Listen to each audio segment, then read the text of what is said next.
আসসালামু আলাইকুম ভাই বোনেরা, কেমন আছেন? আশা করি ভালো আছেন। আলহামদুলিল্লাহ আমিও ভালো আছি। দেখেন আজকে সেই যে বিশকচুর ফুলের ডাটা, দেখেন এই ডাটা আজকে আমি রান্না করব, বিশকচুর ফুলের ডাটা।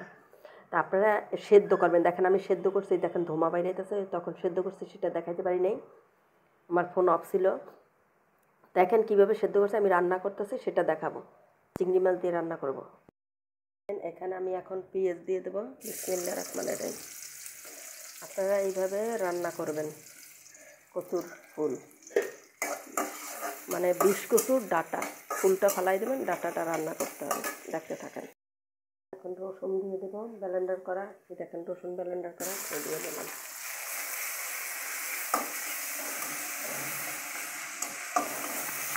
দেখতে থাকেন আপনারা এই বোনেরা। আমি এটা কষানো হয়ে গেছে, আমি এখন একটু পানি দিয়ে দেবো।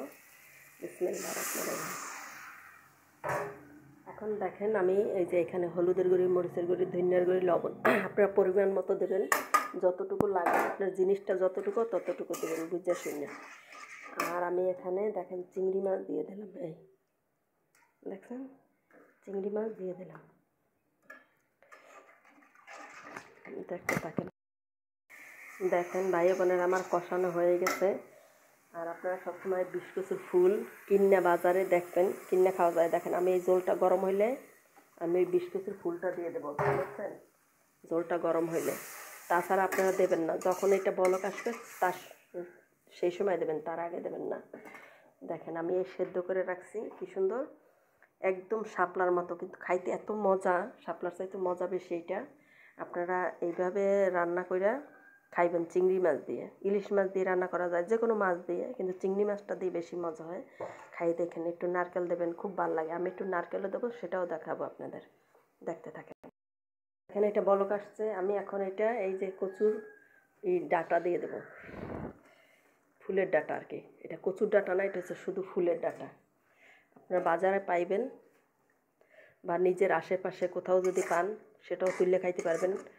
তারপর মহিলারা ব্যস্তে নিয়ে আসে, এটা বাজারঘাটে বেশিরভাগই পাওয়া যায়, এবং গ্রাম গায়ে তো আনাচে কানাচে সব জায়গায় পাওয়া যায় এটা, আগানে বাগানে এই গাছগুলো। আমি একবার গাছগুলো দেখাবো আপনাদের, দেখতে থাকেন। দেখেন আমি এখন কচুর ডাটিতে কচুর ফুলের ডাটিতে এখন আমি এই দেখেন করছি, কোরাইছি নারকেল, দেখছেন এই নারকেল দিয়ে দিলাম। দেখেন আপনারা এইভাবে নারকেল দিয়ে রান্না করেও খাইয়ে দেখতে পারেন, অনেক মজা হয়। এটা একবার ট্রাই করে দেখবেন। এই ফুলের ডাটা, বিশকচুর ফুলের ডাটা মনে রাখেন, বিশকচুর ফুলের। বিশকচু কিন্তু খাওয়া যায় না, বা তার পাতাও খাওয়া যায় না, বা তার ডান্ডিও খাওয়া যায় না, শুধু ফুলের ডাটাটা খাওয়া যায়। অনেক মজা হয়, আপনারা দেখতে থাকেন। মাশাআল্লাহ অনেক সুন্দর একটা ঘ্রাণ হচ্ছে। আমার ভাল লাগে এই ফুলের ডাটা। দেখেন শাপলার মতো, খাইতে অনেক মজা হয়। আমার রান্না করা হয়ে গেছে, দেখেন মাশাআল্লাহ। একটু ভাজা ভাজাও করতে পারেন আপনারা, একদম যখন দেখবেন একদম নরম হয়ে গেছে তখন উঠাইবেন। তো আমার এটা হয়ে গেছে, আমি একটু জল জল রাখছি, কিন্তু ভাজা ভাজা আপনারা করবেন, কিন্তু সেদ্ধ হইলে উঠাইবেন, তাছাড়া উঠাইবেন না, বুঝছেন? ভালো থাকেন, আল্লাহ হাফেজ। সাবস্ক্রাইব করে দেবেন, আমার পাশে থাকবেন। বিশকচুর ফুলটা একবার ট্রাই করে দেখেন।